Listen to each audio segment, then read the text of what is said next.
The scratching at my surgery door started an hour before dawn, and by the time I got the bolt back, it had gone quiet in the way that frightens an animal doctor more than any noise does. I opened the door into blowing sleet and found a dragon hatchling collapsed across my step, copper scales gone gray at the edges, one wing dragging off the stone like a snapped umbrella. She lifted her head and she spoke. "Please," she said, "please don't tell them I'm here."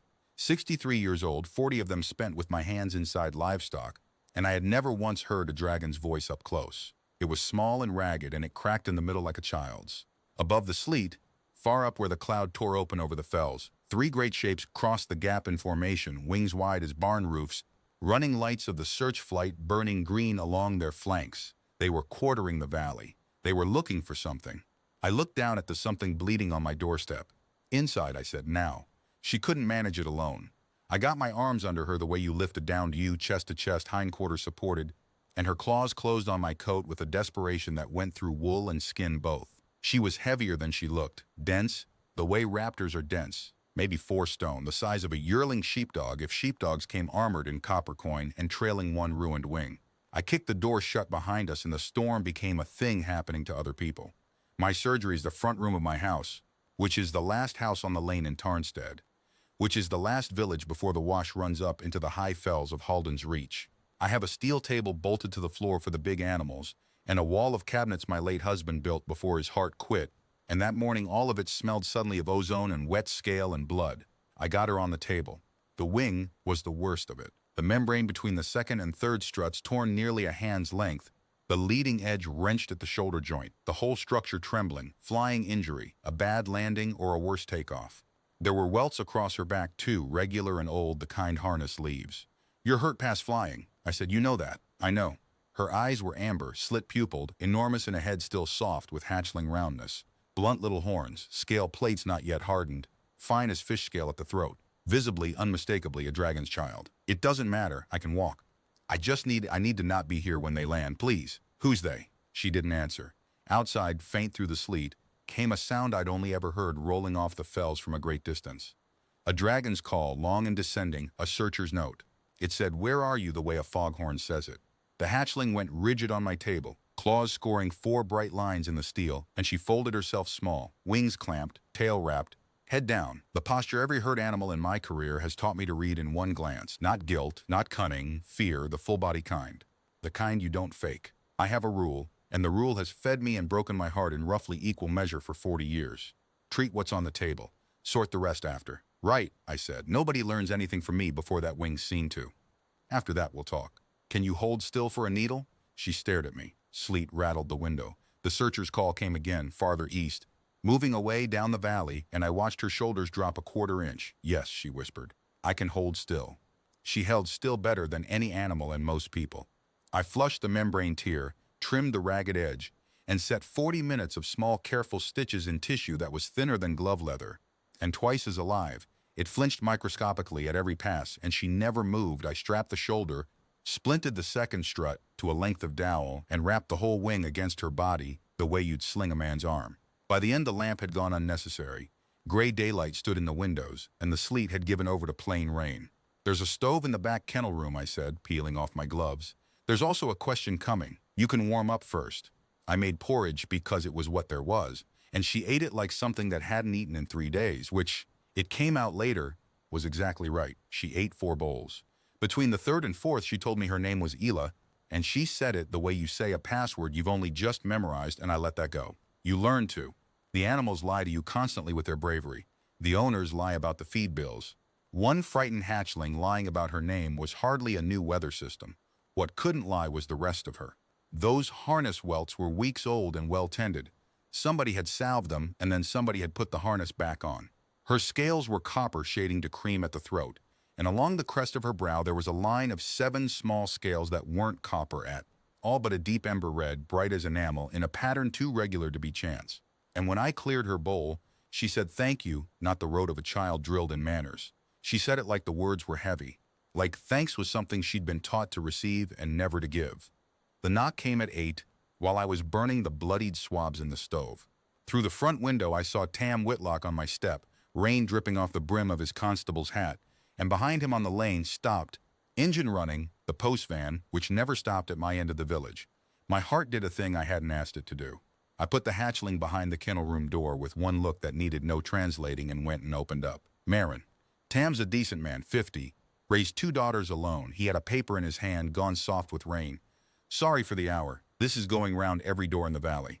Imperial notice. I dried my hands on my apron and took it. I'd seen Imperial paper twice in my life. Once when the Tessar flight chartered the high fells for nesting ground back when I was a girl, and once when my husband died on land, technically under wing law, and the condolence came with seal on it. This sheet carried the same seal, a spread wing over a rising ember. Below it, in the careful double script the dragons use when they want humans reading it too. Sought. A brood daughter of the ember line, hatchling, copper and cream, fledged this spring, last seen over the high passage 9 days past. Injured, alone, precious beyond accounting. Any sighting to be reported to the legate station at Weathermill. The flight asks. The flight will remember kindness. They've took over the mill, Tam said. Landed a legate and a full search wing yesterday evening, set up beacons on the tour. There's a reward, Marin. They're saying a year's levy, paid for the whole village, just for a true sighting. He shook his head slowly, water running off the hat. A year's levy, for one lost chick. Must be some chick, I said. Royal line the mill lot reckon. The old grand matriarch's own blood. He took the notice back, folded it with care. You're the animal woman. If anything hurt and copper-colored drags itself out of those fells, it'll head for warmth and food, won't it? Yours is the last lit window before the high ground. It would, I said. Animals do. You'd send word. And here is the moment I have turned over more times than any other in what's left of my life. Tam Whitlock looked at me with no suspicion at all, just tiredness and rain, and the law and the reward and 40 years of common sense stood on his side of the step, and on my side of the step, behind a kennel room door, crouched a child who had said, "Please don't tell them I'm here," in a voice that shook. I'd had 1 hour of her. I knew nothing. The notice itself said precious beyond accounting, said the whole sky was grieving for her. But the welts under that harness had been weeks in the making, and nothing on that paper explained why a creature precious beyond accounting had flown herself half to death, alone, through a storm, to get away from the people who printed it. Treat what's on the table. Sort the rest after. If a hurt dragon turns up at my door, Tam, I said, I'll do exactly what ought to be done with it. Good enough. He touched the hat brim and went squelching back to the van, and I shut the door and stood with my back against it and let out a breath I'd been holding since the seal. I'd like to tell you I agonized. I didn't much. I just told the law a sentence with a hole in the middle of it, the first I'd told in decades, and what I mostly felt was the floor settling under a decision already made on the doorstep in the sleet, made the moment a child asked me for silence and I picked her up instead of my phone. When I opened the kennel room door, she was pressed in the corner behind the stove, and she'd heard everything. The hearing on them is absurd, I'd learn, and her eyes were fixed on me the way a deer fixes on the thing that will decide whether it lives. You didn't tell him, she said. I did not. There's a reward. A year's levy. Your whole village. I read it. The word came out cracked. Whatever she'd been bracing for, my silence wasn't it. Kindness was landing on her like weather she had no coat for. You don't know me. You don't know you don't know anything. True, I said, and lowered myself onto the stool by the stove, knees announcing the hour. Here's what I know. 40 years at this table. Everything that comes through that door tells me what it is, sooner or later, whether it means to or not. Frightened doesn't lie. You're not running at something, girl. You're running from it. And until I understand why a flight of dragons big enough to blot the sun is hunting, one stitched-up chick who flinches at their voices, nobody learns anything from me. That's the whole of it.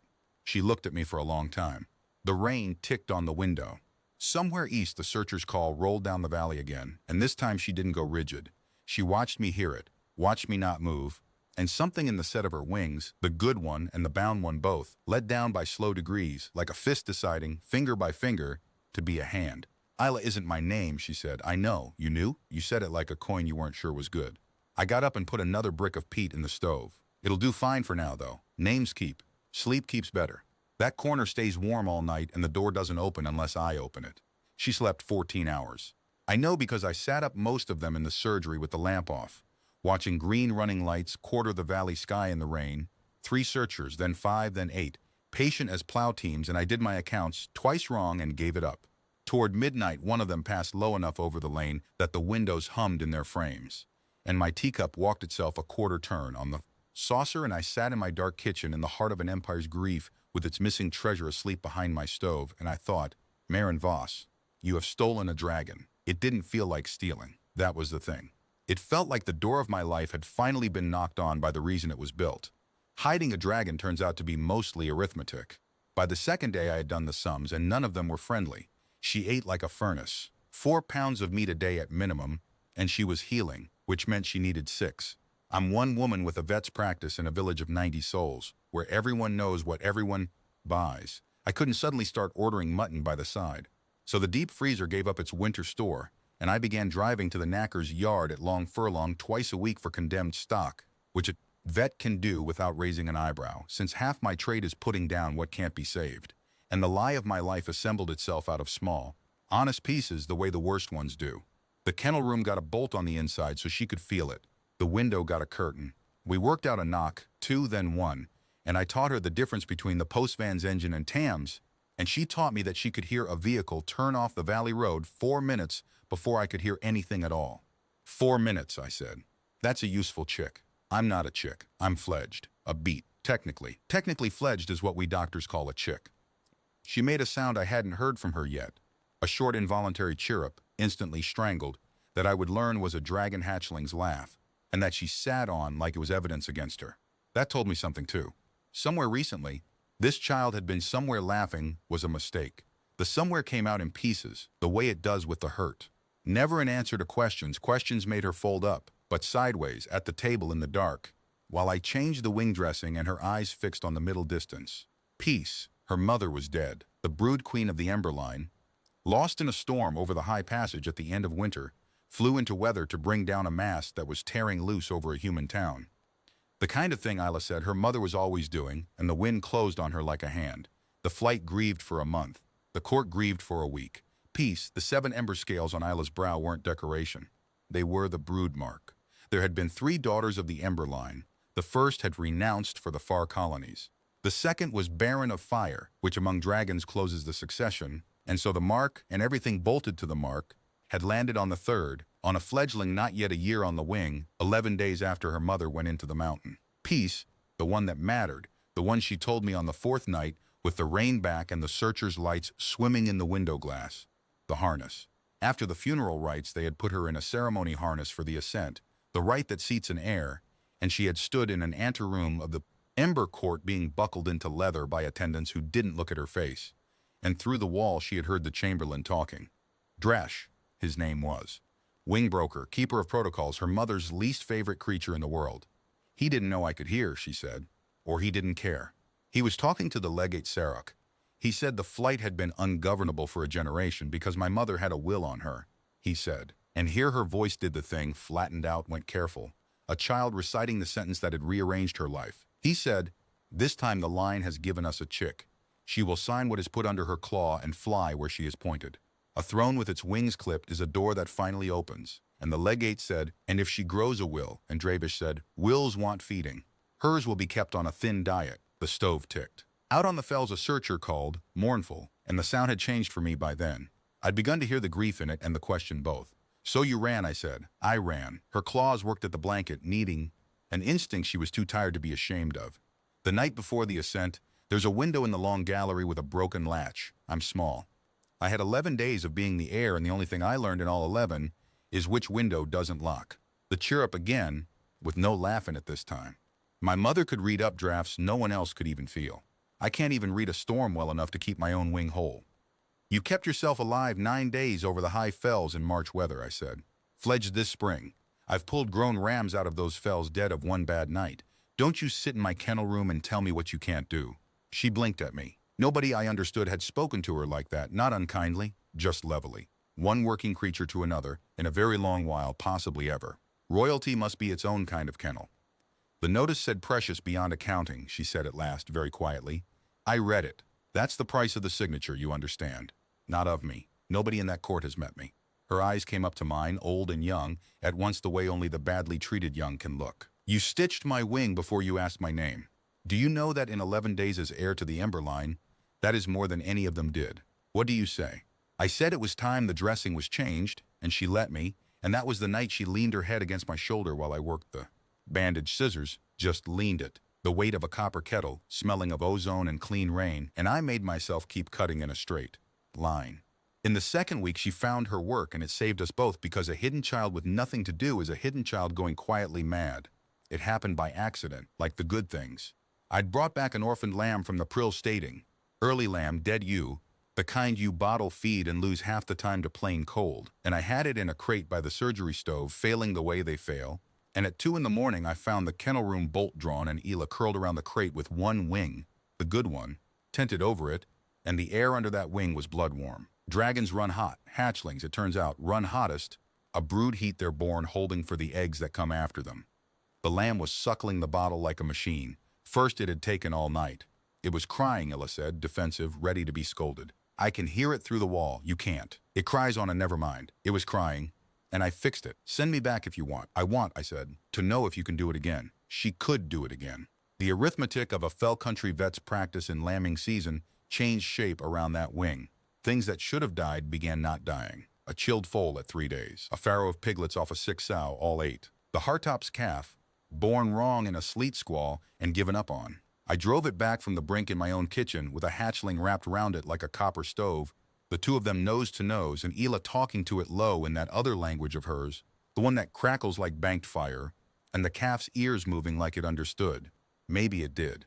Every animal that came through that house in those weeks left calmer than it had any business being. I logged miracles in my casebook in the dullest words I owned. Sustained warming, responded well overnight.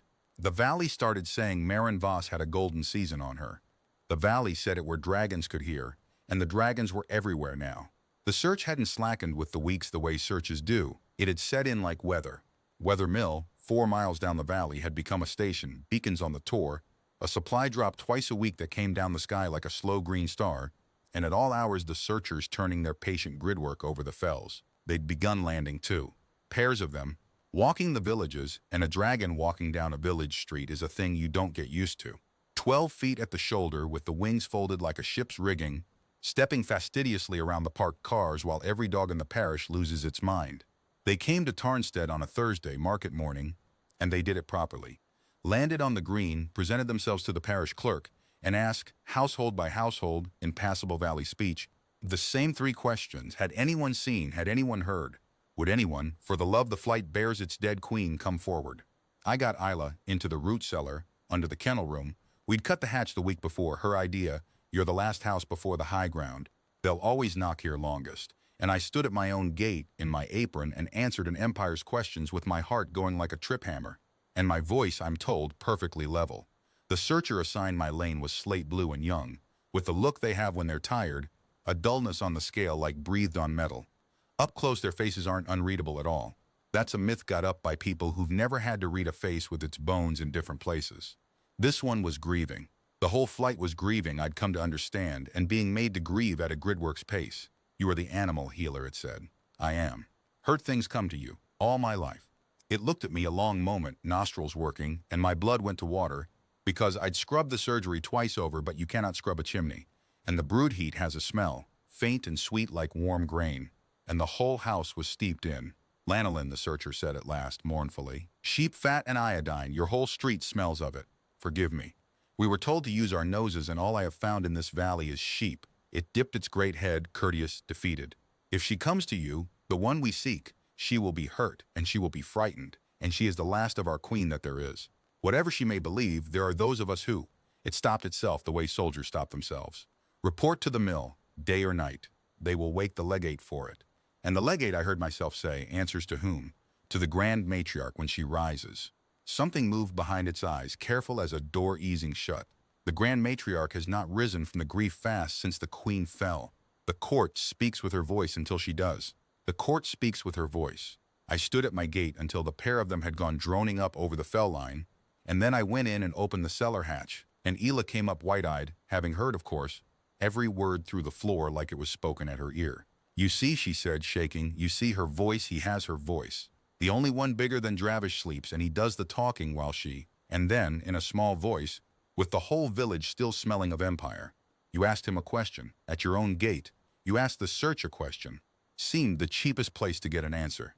She stared at me, and then the chirrup escaped, the real one, the laugh. 2 seconds of bright strangled birdsong in my kennel room doorway with the green light still crossing the window pane, and I'd have stood at that gate and asked questions of the whole flight in formation to hear it twice. The trouble with a golden season is that people talk about it, and the trouble with talk is where it lands. Etta Prill landed on my step the 1st of April with a basket of eggs and an agenda. Etta farms the steading next up the lane north of me, last neighbor before the open fell. She's buried 2 husbands and out-argued a land tribunal, and her eyes miss nothing that happens within a mile of her kitchen window, which unfortunately describes my entire property. Eggs, she said, and was past me into the surgery before the word finished. For the lamb you saved, wonder worker, they're calling you at the mill market. She turned in the middle of my floor, slow, like a compass finding north, and her nose was working as honestly as the searchers had. Warm in here. Stoves on, animals heel warm. Through the wall too?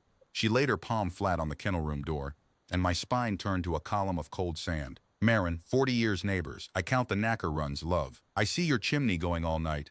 Every night since the week the sky filled up with grief and green lights and our Davy. Her grandson 8, a boy built entirely of mud and questions, swears down he saw a copper-colored cat the size of a collie in your back paddock by moonlight, except, he says, it had an umbrella, his words. A folded umbrella strapped on. The kennel room door was bolted from the inside. Behind it, I knew, a child was pressed into the cellar hatch with her heart making the same ruin of her ribs that mine was making of mine. Etta, I said, what is it you've come to say? That a year's levy buys this whole valley's roofs new, she said flatly, and that yesterday they doubled it. She let that stand in the room. Then, quieter, with something underneath the flint. And that some of us remember the wing charter winters when the flight grounded every van on the valley road for a season over one broken treaty clause, and we remember what imperial patience looks like when it stops. If they find it themselves, Marin, whatever it is you've got, after all these weeks of the whole sky asking nicely, it won't be a reward they hand out. And if what I had, I said, was a hurt child hiding from the very people paying the reward, I hadn't planned to say it.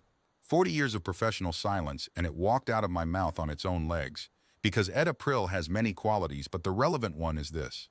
In the charter winters, when the flight grounded the vans, it was Etta who ran the valley's medicine over the fells by pony, in the dark, both directions, all season. I'd gone with her twice. You learn what a neighbor is. Etta looked at the kennel room door for a long, long moment. The stove ticked. Somewhere overhead faint the drone of the grid work.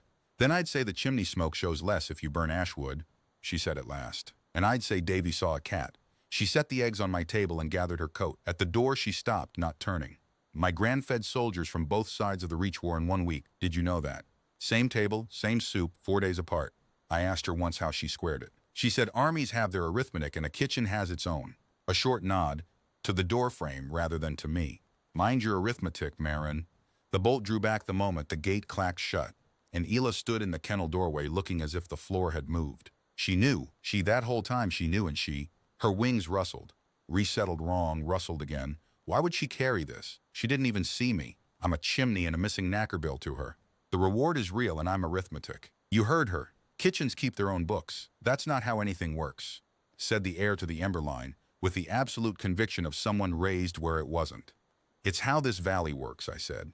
Eat your eggs. The wing came on faster than I dared hope. Dragon tissue heals like it's settling a grudge. By mid-April, the membrane had knit to a pale seam, and the shoulder took weight. And I had a new problem, which was that grounded muscle wastes, and flight muscle most of all, and a vet who rehabilitates a wing has to let the wing work. So began the moon sessions, the back paddock, the small dark hours, Ela running stretch and beat drills between the hedges while I stood at the gate. With an ear on the sky, the world's oldest and worst air traffic controller. She was clumsy, then less clumsy, then suddenly, the way the young are suddenly not clumsy at all. Hops became glides. Glides became circuits hedge high, her belly brushing the thistle tops. The circuits nearly finished us once. Mid-session, a fortnight in, Ela dropped out of a glide like a shot bird and was through the kennel window before I'd even registered the change, and I stood at the gate counting her 4 minutes with my pulse in my ears.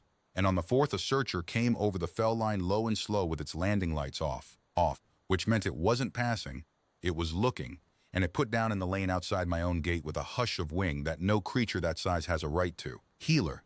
It had the night shift's voice, flat with ours. Movement was reported on this slope. Heat, low to the ground, moving in circles. 20 minutes passed. That would be me and a lantern, I said, and held up the lantern I keep at the gate for exactly the reason that I had started keeping a lantern at the gate. Hardtop's pony's been colicking. A colic walks in circles or it dies, and it walks at whatever hour the gut decides. You can smell the liniment on me if your nose is keen.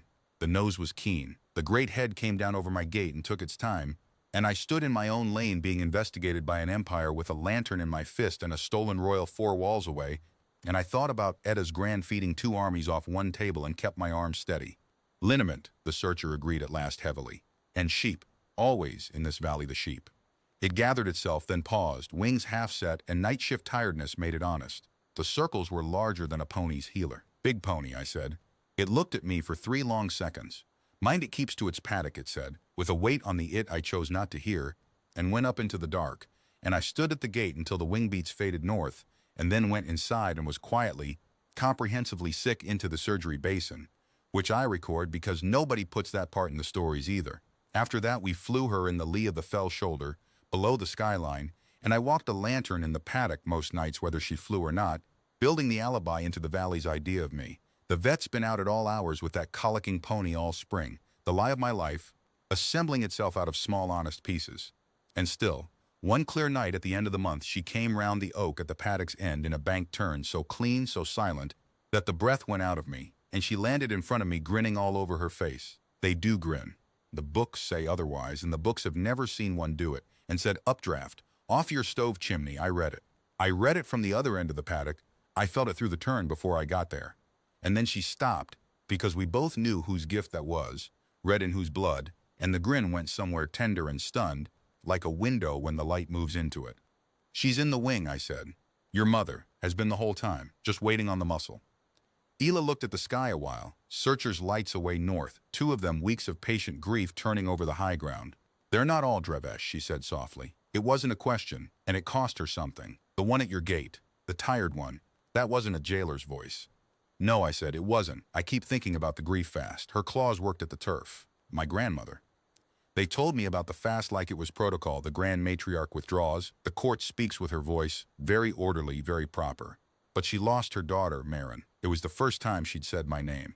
She lost her daughter into a mountain, and then 11 days later her granddaughter went out a window, and the only voice she's allowed to hear in the dark is his. 2 truths arrived in me together, the way they do when the hour's late enough. First, this child had stopped speaking like prey. Somewhere in the stitches and the lambs and the paddock circuit she'd begun thinking about somebody else's grief, which is the oldest sign of mending there is. Second, colder. A healed wing meant a choice coming, and every circuit of that paddock brought it nearer, and I was teaching it to fly. May brought the courier. He came down on my paddock at noon. No warning, no green lights. A slate-gray adult, lean as a whippet, one wing joint visibly wrong, holding it the way they hold what hurts.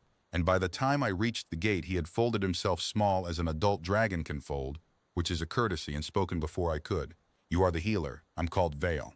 Courier of the high station, formerly of the Queen's own service." A beat while everything in my chest fell down a stair. "I have a sprain that the station surgeon will not see to for a week, and a wing that cannot wait a week, and the valley says you are good with wings. What do you do? A wall away, under a hatch, the most sought creature in the hemisphere. On my paddock, 12 feet of Imperial courier with his credentials in his mouth, I did what I do." "Then let's see it," I said. I worked to my own arithmetic mind. Hurt is hurt. The sprain was real. A strut joint, inflamed and hot, an overwork injury, the kind you get flying double shifts in a search grid. I worked it in the open paddock with liniment and counterstrapping, my hands the smallest tools in the county against a wing like a ship's sail, and Vale held still and watched me sidelong with one storm-colored eye, and partway through, conversationally, he said, "You strap like the flight surgeons do. Anchor low, lift the joint." A pause, exactly long enough. "Where does a sheep doctor learn dragon strapping?" "Same place she learns everything, on whatever turns up hurt." The eye drifted, lazy, across my house, the chimney, the kennel room window with its curtain, the paddock turf, scored. I saw it the moment he saw it, with the unmistakable runway scuffing of short takeoffs, weeks of them, in 2 sizes of which one was very small. The eye came back to me and there was nothing lazy in it at all. "The Queen," Vale said in the same conversational register, "once told me that the measure of a court is what it does when no larger court is." Watching. I flew her dispatches 11 years. I carried her daughter's first flight announcement to 40 stations. I carried. The wing twitched under my hands, a flinch he didn't bother to hide. The storm report in March, the one with her name in it. The paddock was very quiet. He could hear Isla's heartbeat through the wall, I understood. He'd been hearing it the whole time. Noses, ears. We'd been hiding from the wrong senses all along. We'd never had a chance against a courier at 20 paces. "And now you carry for the station," I said, steady. The strapping needed finishing, and I finished it, because hands that stop shake, and shaking tells. "Now I carry for the station," Vale agreed, "whose legate answers to a chamberlain." who speaks with the voice of a grandmother no one has seen in a season. He stood, tried the joint. Once, twice, a slow extension, and his whole bearing eased a degree. When he looked down at me from his full height, the storm eye had gone very still, very quiet, like the middle of weather. Good strapping, healer. I'll mention to the station that the wing took a week's rest at the recommendation of a local doctor with clever hands. A week is what I'd give it. The eye held mine, a week, no longer. Grids tighten, you understand. Even sheep fat only confuses tired noses for so long. He went up off my paddock like a thrown spear, due north toward the mill, and I stood holding a liniment bottle in the loudest silence of my life. A week. He'd told me without telling me, warned us without committing treason in the open air, and somewhere underneath the fear came a thing I had no time for and felt anyway. The Queen's own courier had looked straight at where her daughter lay hidden, and chosen, on his own arithmetic, the door. The bolt drew back before I reached it. Ela stood in the kennel doorway, not wide-eyed this time. Something else, older. He used to carry me on his shoulders, she said, down the long gallery, before any of it. I bit his ear once, and he flew the next day's dispatches with the marks showing and told everyone a hawk had done it. Her throat moved. A week? Marin. Then they come up the lane with their tired noses and find me in your house, in your care, after the whole grieving sky asked nicely. Etta said it true. It won't be a reward they hand you. Then we'd best spend the week well, I said, with no idea yet what I meant, only that her eyes had stopped being a deer's and mine had better not start. We spent the first day of the week arguing, which I recurred because nobody ever believes the arguing. Run was the obvious card and we turned it over first. South by night hops, paddock to paddock down the spine of the reach. She could fly now, short stages anyway, and I could drive cover routes with the van, and every mile of it was nonsense, and we both knew. A copper hatchling with a brood mark cannot stay unseen forever in a world with noses in it, and a life spent unseen wasn't a life I was willing to teach a child to want. Besides, and this was the part that had been growing in me since the paddock circuits, running only answered where she'd be. It did nothing about the thing she'd be running from, which was not, in the end, a search grid. It was a sentence spoken through a wall. A throne with its wings clipped is a door that finally opens. Say it plain, Isla said. We were at the kitchen table, the casebook between us, because I think better with a pen and she'd taken to thinking alongside. If I stay hidden, Dravish holds the voice forever. If I'm found, Dravish holds me. Those are the doors. Then we knock on a different house. I'd been circling it for days and it finally sat still long enough to say, every road in this valley runs through the court, and the court is his. Except one creature outranks the court, and she isn't dead, and she isn't his. She's grieving in a high place with his people round her door, being told I'd wager my practice. Whatever keeps her in the dark and him in her voice. I tapped the pen on the casebook. You don't run from the court, girl. You go over it. We wake your grandmother. Ela went very still. No one approaches the grief fast. It's the oldest law there is. Uninvited. They strip your wings for it, Marin. The flight feathers, the standing, everything. For a human with a letter, you'd never get within 10 miles. The fast is at the area of smokes. It's 4,000 feet of bear. She stopped. Her eyes changed. But a courier of the Queen's old service, she said slowly, has standing law of his own. Dispatch law. A blood dispatch. Words from the line itself, under the line's own mark. There are couriers who flew blood dispatches into battles, into funerals. The old law says the message is the standing. Her claws had come up onto the table, kneading the wood, and for once she didn't catch herself doing it. It would have to be truly from the blood, marked. They'd test it, and he'd be carrying his wings in his teeth the whole way. Because if Dravesh's people take him on approach, dispatch law is exactly as strong as whoever's holding you down. Then it's his choice to make, I said, and yours to ask, not mine. I just set the bone where I see it. She looked at the casebook a long time.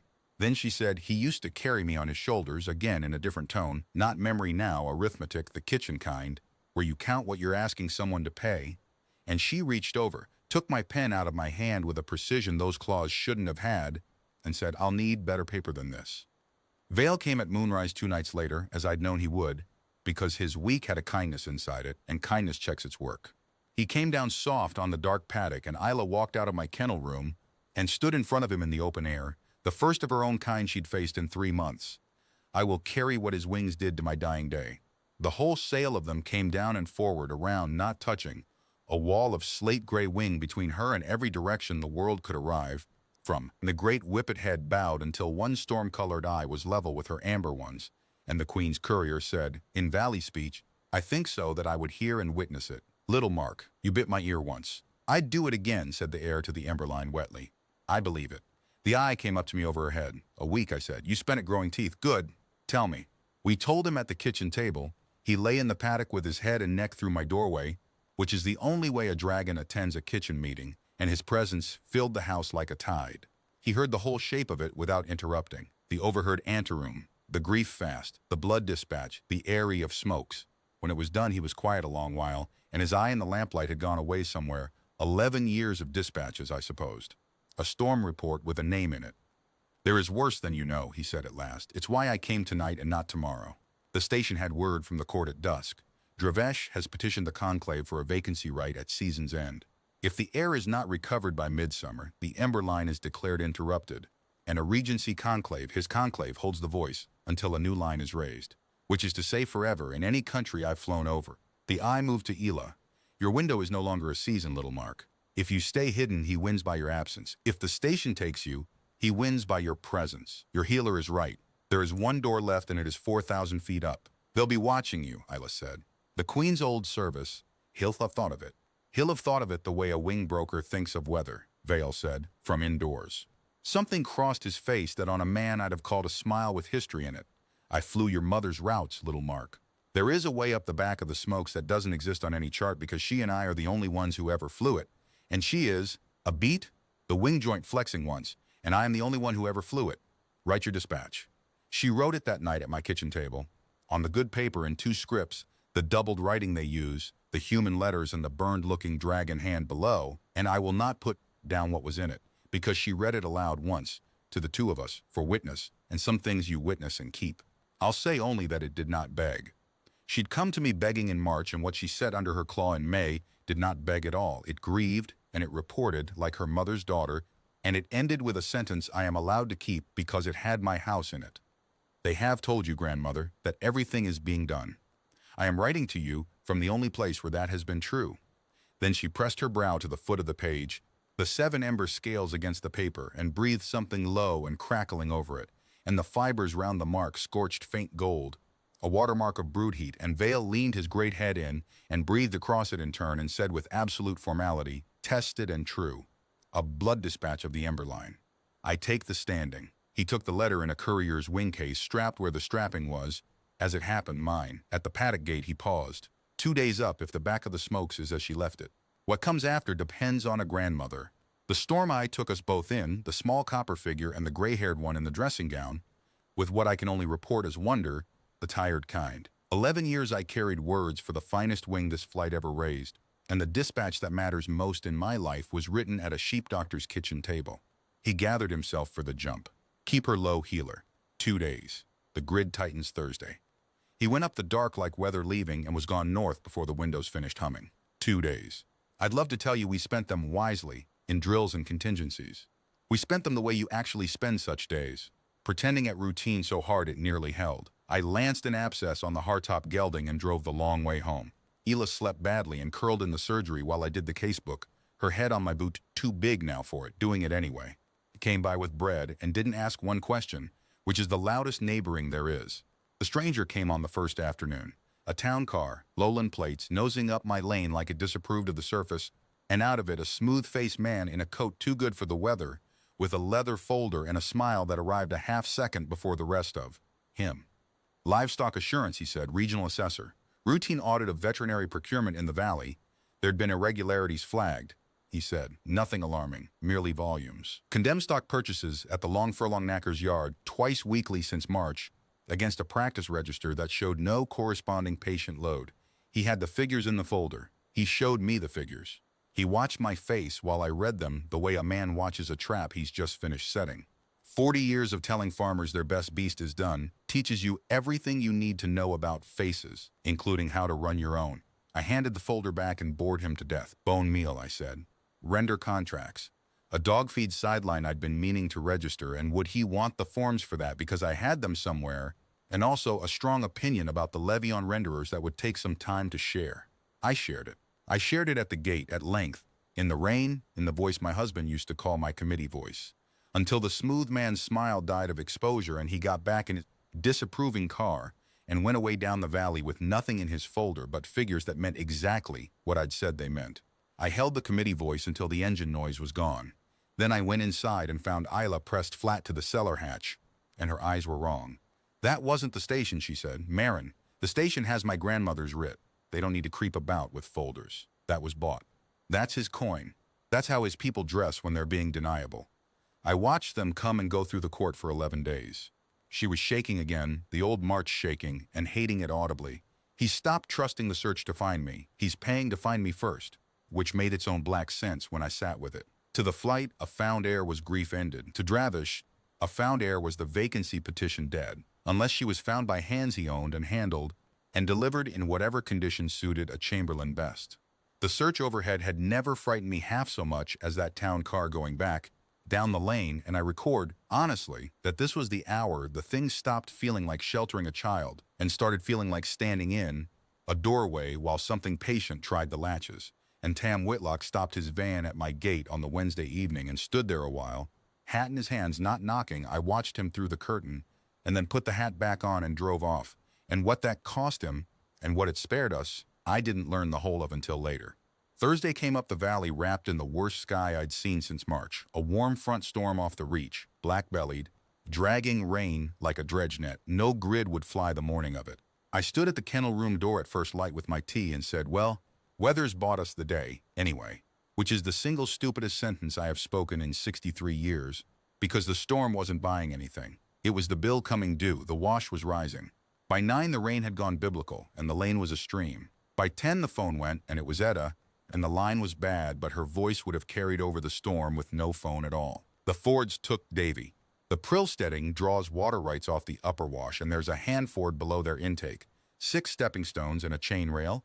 Dry shod crossing 300 days a year. Davy had gone over it after a dog that had bolted at the thunder. Boy and dog both, Etta said, swept into the race below the stones, and the race ends in the throat of the old mill leat a quarter-mile down, and the leat runs under a grate. Tam's coming with rope. Marin, the water's still rising. I have replayed what I did next many times, and it always comes out the same, which is to say, I didn't do it. I was still shouting about ropes and the leat grate, working out loud how long a wiry 8-year-old keeps his head up in March melt water, when the kennel room door went bang off its hinges worth of swing, and through my front window I saw Copper, in daylight, in full flat gray, witnessing daylight over the open lane in the teeth of a storm she had no business flying, a hatchling barely 2 months off a splint, wings stroking double time down the line of the flooded wash with the rain bursting off her back like sparks off a grinder's wheel. I drove the van aquaplane twice on the lane, and I caught it twice and have no memory of either. By the time I slewed into the Prill yard, Etta was at the wall above the race with rope coiled useless in her hands. Tam's van was bucking up the track behind me, and out over the brown roaring spate of the wash, 20 feet of nothing above water that breaks backs, Ela was flying the race line like a courier flies a gorge. Low, reading the water, reading it the way she read the chimney updraft, the way her blood read weather it had never met. We saw the boy together, all of us at once, a flash of yellow coat, a white face, going down the throat of the race toward the leat at the speed of the flood. There wasn't a rope in the county that could be thrown that far that fast. She folded and went in, not a dive. A strike, a gannet strike, wings shut at the last yard, and the brown water swallowed Copper and yellow both, and Etta made a sound I will hear the rest of my life. And then for 2 seconds, 3, 4, the wash just roared and rained and was water. Then the surface broke upstream of the leat grate. Upstream, she'd turned him in the current, turned them both, and one Copper wing came over like an oar, and the other, swimming dragon swim. Nobody had told me dragons could swim, and her head was up, and the boy's hood was in her teeth, and the flood was hammering them down toward the grate faster than she was gaining the bank. She wasn't going to make the bank. She made a different arithmetic instead. Got her hind claws into the sill of the grate itself as the water slammed them onto it, took the whole shock of the flood on her own braced body with the boy clamped above the surface, and held. She held. 4 stone of stitched-up hatchling against the entire march melt of the high fells, bowed like a drawn longbow over the grate. Wings flared into the flood for grip on the sill stones, holding an 8-year-old boy in the air by his coat, and she was screaming, not in fear. I know fear in a voice. This was effort. A thin, furious kettle shriek of effort, and she held for the 40 seconds it took Tam Whitlock to get the rope across, and the rest of forever after that for us to haul them up the bank in relays of grabbing hands. The boy breathed, coughed half the wash onto the turf, and breathed and cried, which is the best music there is. The dog had self-rescued 40 yards down because dogs. And on the flattened wet grass of the Prill bank, surrounded by every able body of 3 steadings who had come running with ropes and ladders, surrounded in open day by the village lay the most sought creature in the hemisphere, flanks heaving, one wing seam seeping pink where some of my April stitches had given, 7 ember scales plain as a signature on her brow for anyone who'd seen a notice board in the last 3 months, which was everyone. Nobody moved. The rain eased off all at once, the way storms do when they've finished what they came for, and gray lights stood on the fells, and a ring of soaked valley faces looked down at a royal hatchling, and the royal hatchling looked up at them, and I watched her brace, watched the old fold-up posture start in her shoulders, the smallness coming. Here it is. Here is where it ends. April got there first. She knelt down in the mud, took that copper head between her 2 hands the way she'd take Davy's, and pressed her forehead to the wet scales hard. "A cat," she said loud enough for the whole bank, "size of a collie. That's what was in Marin's paddock, and that's what hauled our Davy out of the leet race. And if any soul on this bank saw different, they can come say so over my gate." She stood up, mud to the knees, 69 years old, and ran her eye round the ring of neighbors like a sergeant inspecting a fence line. "Well, and the village of Tarnstead, 90 souls, 1 doubled imperial reward, 3 months of green lights over their roofs, looked at the hatchling, and at the boy breathing, and did its kitchen arithmetic." "Big cat," said Hartop. "Get it in out of the wet, Marin," said someone else. "Cats hate wet." It would have held. I believed to my marrow it would have held. But the sky had been doing its own witnessing. The storm that grounded the grid had passed, and the grid had been waiting on the weather's far side, and a search pair running the front's trailing edge had seen what a courier's eyes see at 2 miles. A copper wing flared, in daylight, over open water.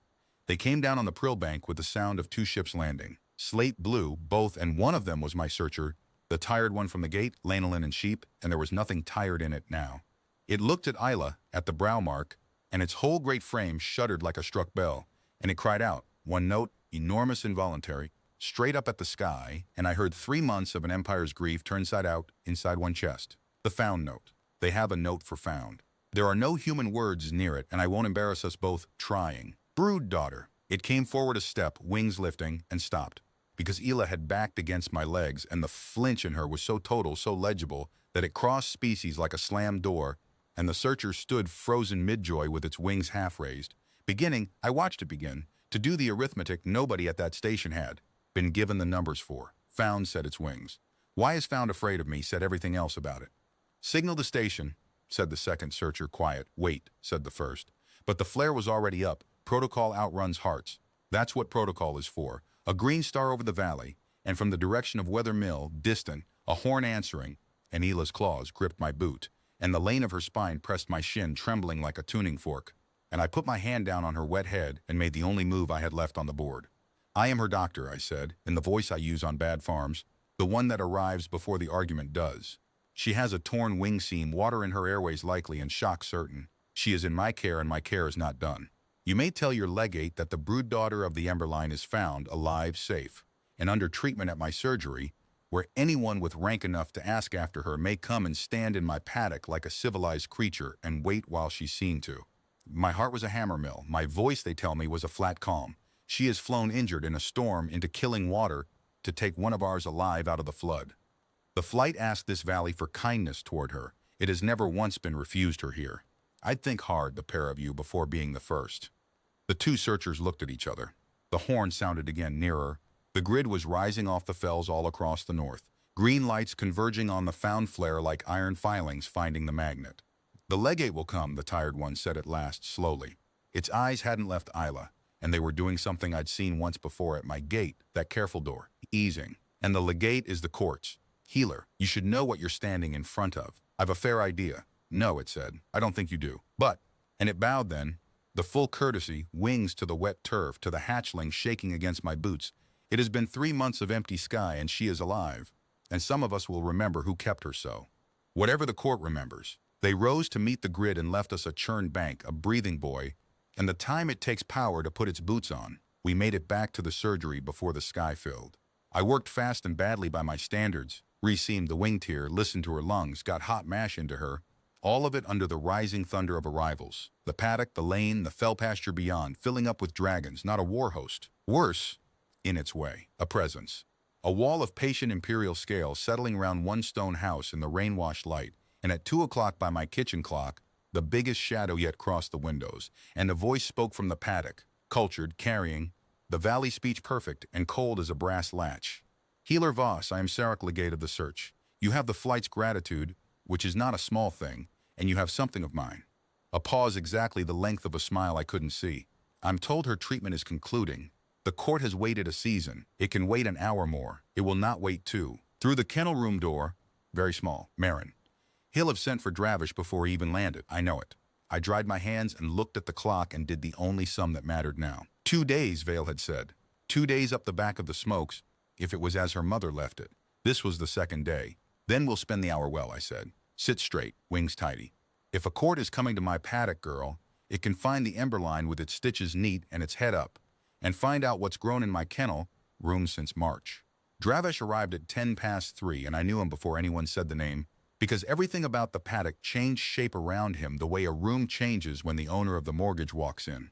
He was not large, as they go, smaller than Sarok, much smaller than the wall of searchers ringing my fell pasture, a narrow, polished, night-green creature with gold ceremonial cuffs on his wing wrists, and not one scale out of place, and he came down delicately, disliking the mud, and the entire imperial presence in my valley angled itself toward him like grass finding out about wind. The tired searcher, I marked, looked at the ground.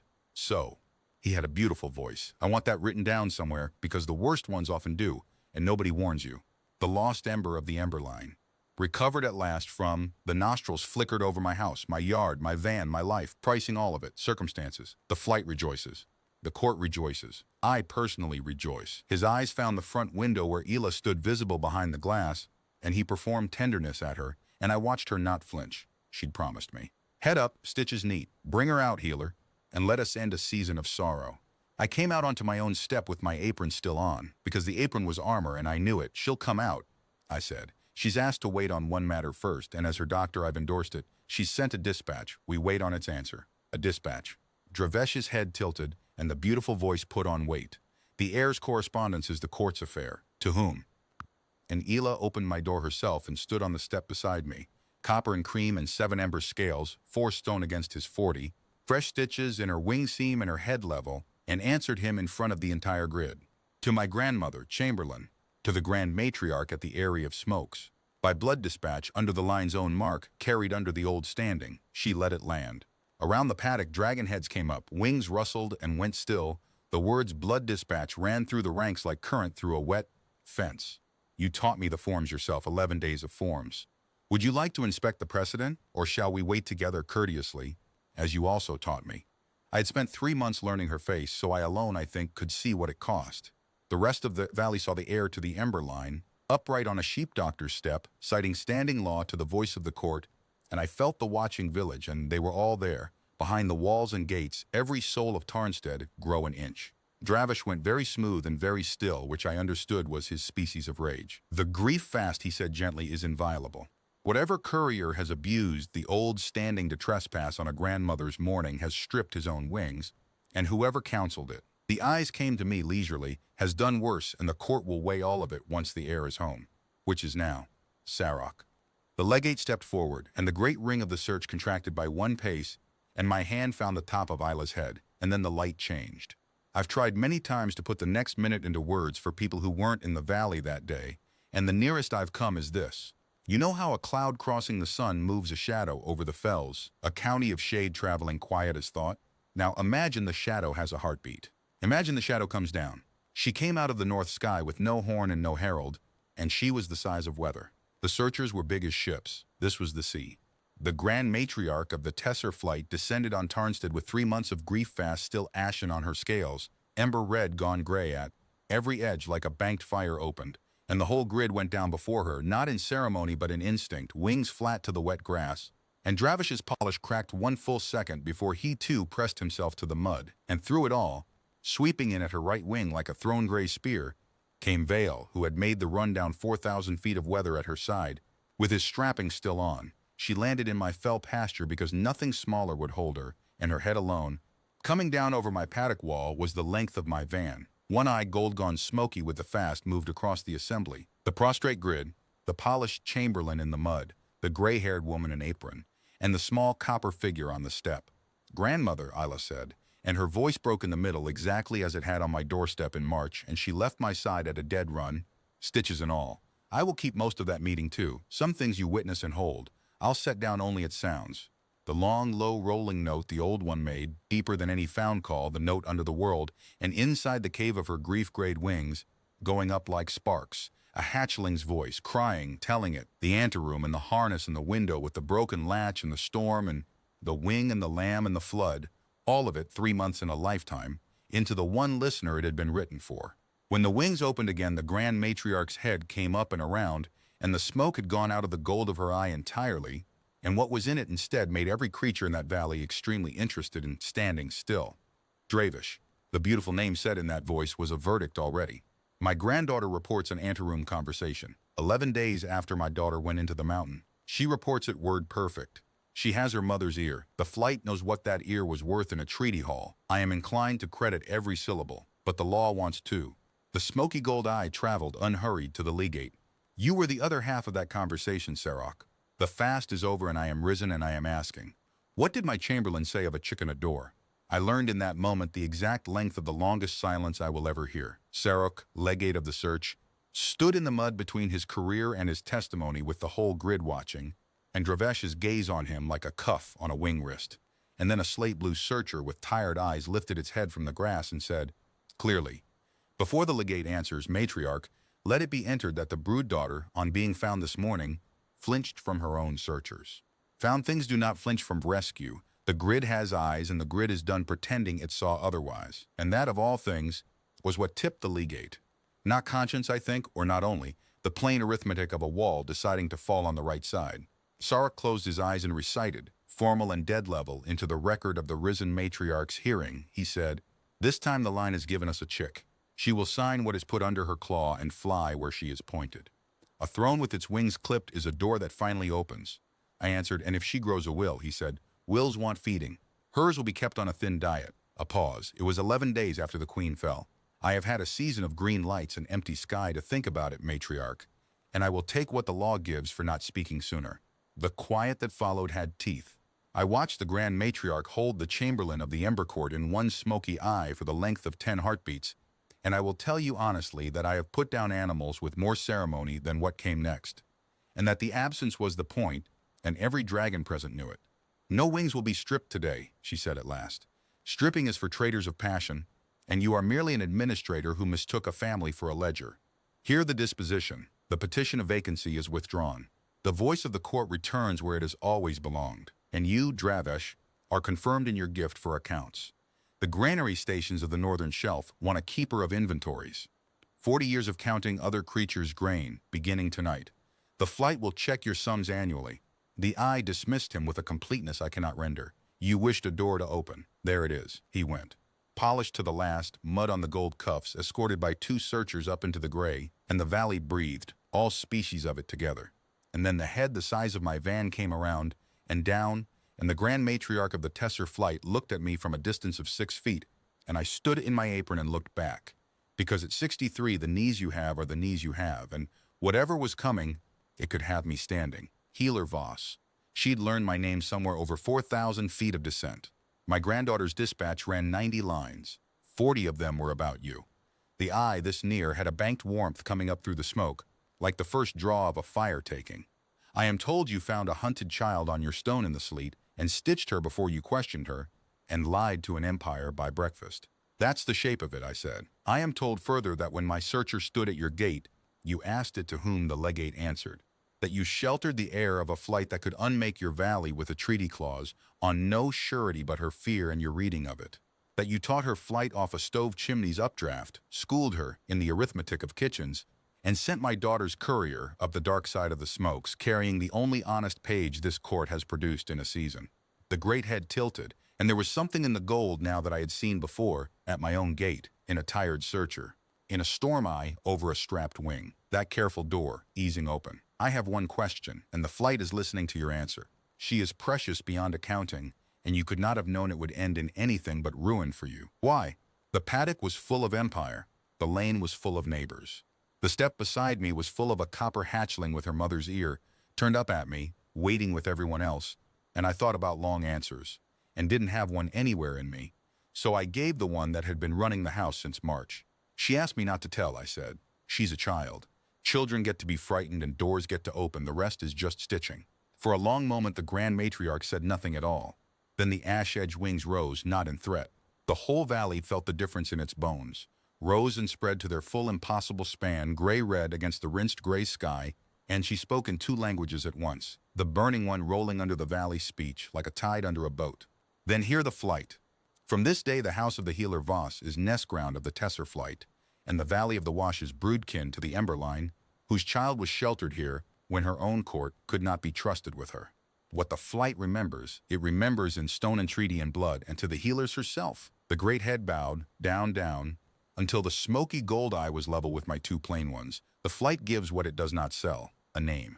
In the old tongue, the door that opened. Carry it, Marin Voss, the sky knows it now. Around the paddock, the grid did not kneel. I'm told the great formal kneel is for thrones, and would have been wrong, and I have come to love that it would have been wrong. They did something older instead.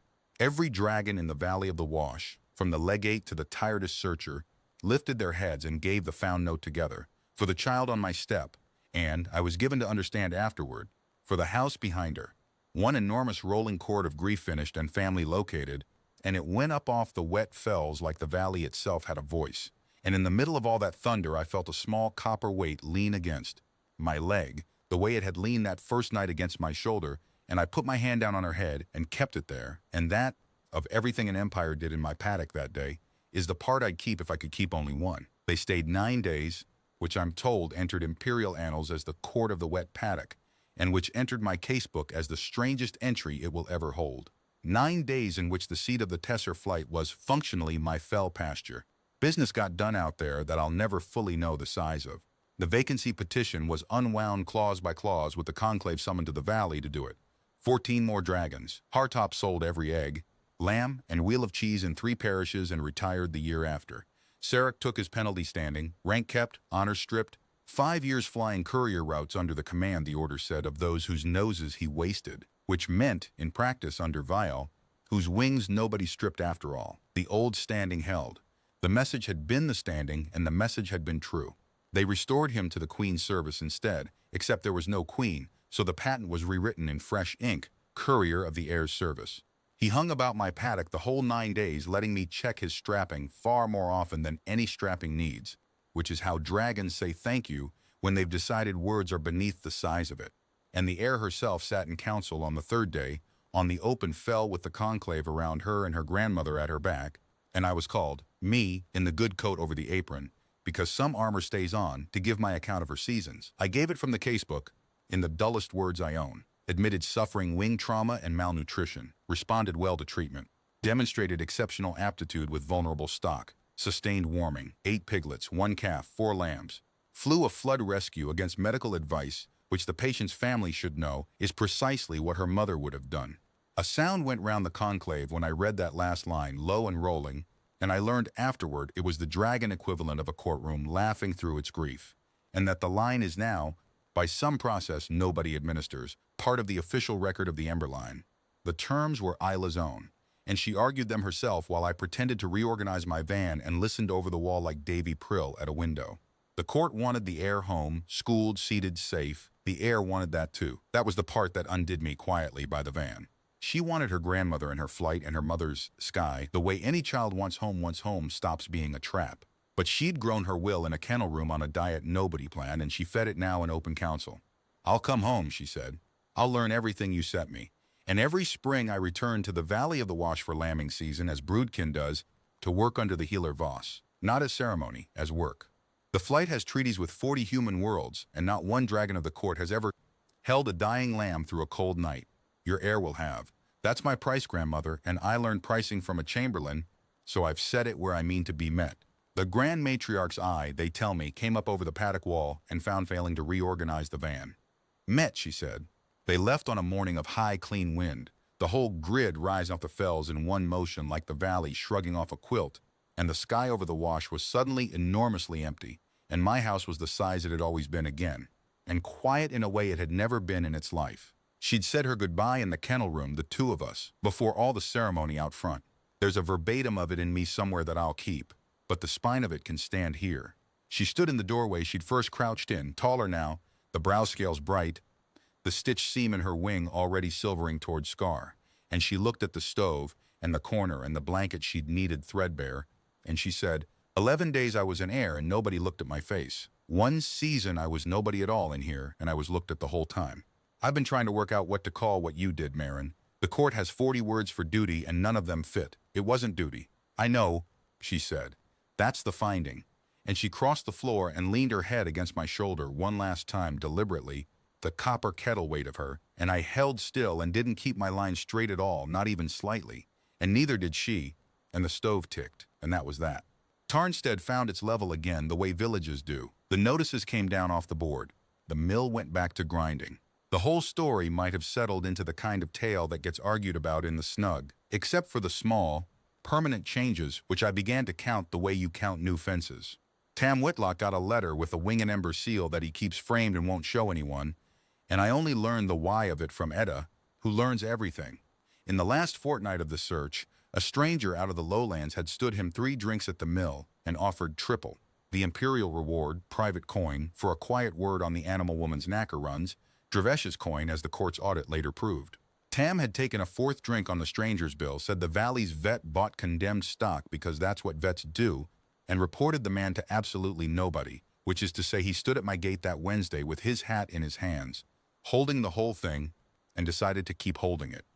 The letter, Etta says, names him a friend of the flight. He'd say if pressed that he just policed his own patch. The 2 statements don't conflict. Etta herself got a visit each market day from a slate blue searcher. The tired one, whose name I finally learned was Resk, and who was not assigned to anything in our valley anymore but came anyway, off shift, to take a basket of eggs up to the high station, and to stand by her wall a while, talking sheep and weather, 2 old soldiers of different armies finding the war over. Davy Prill is 12 now and tells anyone who will hold still that he was rescued by a cat, with the same straight face his grandmother put on at the riverbank, and the whole village backs him, deadpan, to strangers and surveyors alike. It's our joke now, our arithmetic, and the surgery changed for good because the sky had learned my address. It began 6 weeks after they left, with a young dragon of no rank at all coming down diffident in the paddock at dusk, holding something in her foreclaws the way you hold what you're afraid is already lost, a hatchling, hers, run small, with a fused wing joint the station surgeons had pronounced past use. Word travels on the wing. The healer of the wash sets dragon wings and asks hurt is hurt, and her paddock is nest ground. You may land there even if you're nobody, especially if you're nobody. The fused joint took 3 surgeries and a winter of physic, and the runt flew in March, badly, then less badly, then like a swift, and after that they never stopped coming. Never a flood of them. Dragons are proud, and most of their medicine is their own and better than mine, but steady. The awkward cases, the runts and the broken, the ones somebody somewhere had quietly priced as not worth the carrying, brought to a stone house at the top of a human valley because the sky now told each other that here was where you brought what the ledgers had given. Up on. I learned dragon anatomy properly from texts the flight sent down with Vale, annotated in 2 scripts in a hand I knew. I billed the flight honestly and was paid extravagantly and gave the difference to the village fund, which is how Tarnstead got its new roofs after all, not from a reward, from work. There's a sentence I set down with some satisfaction. The casebook from that first season sits on its own shelf now. Some nights, doing accounts, I take it down and read the dull words. Sustained warming, responded well overnight, and I can hear the stove tick, and a chirrup strangled in a copper throat, and an empire grieving overhead at gridwork pace, while a chick from its highest bloodline slept behind my kitchen wall with her head on my boot. She came back in the spring, as priced. She has come back every spring since. The first, she dropped out of a clean April sky into the paddock with the whole village somehow already informed.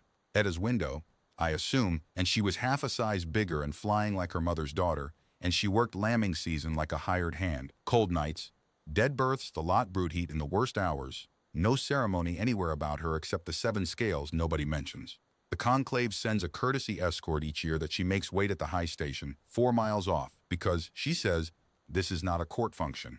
This is the other thing. Last spring, our 4th, I watched her sit up overnight with a ewe everyone knew was lost, the way I once sat up with her, not because the arithmetic favored it, but because the ewe was frightened and shouldn't be frightened alone. And I understood, watching through the kennel room door, that whatever the flight gets in its air someday, some of it was assembled in this room, out of porridge and stitches and a neighbor's eggs, and that this is what the old name means, the one the sky calls me now. Not a door that opened once for one hatchling in the sleet, a door that learned to stay that way. She asks me every visit The same question before she leaves. It's become our ritual, the way the knock was. 2 then 1.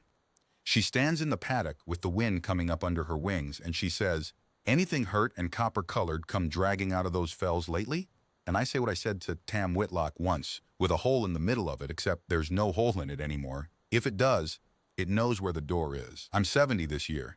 The knees are filing their complaints with management. Some evenings, when the light goes long and gold up the valley and the first stars come out over the high fells, I can hear the far-off note of some dragon or other crossing the reach on its own business, and I stop whatever I'm doing in the surgery and listen the way you listen to weather you know.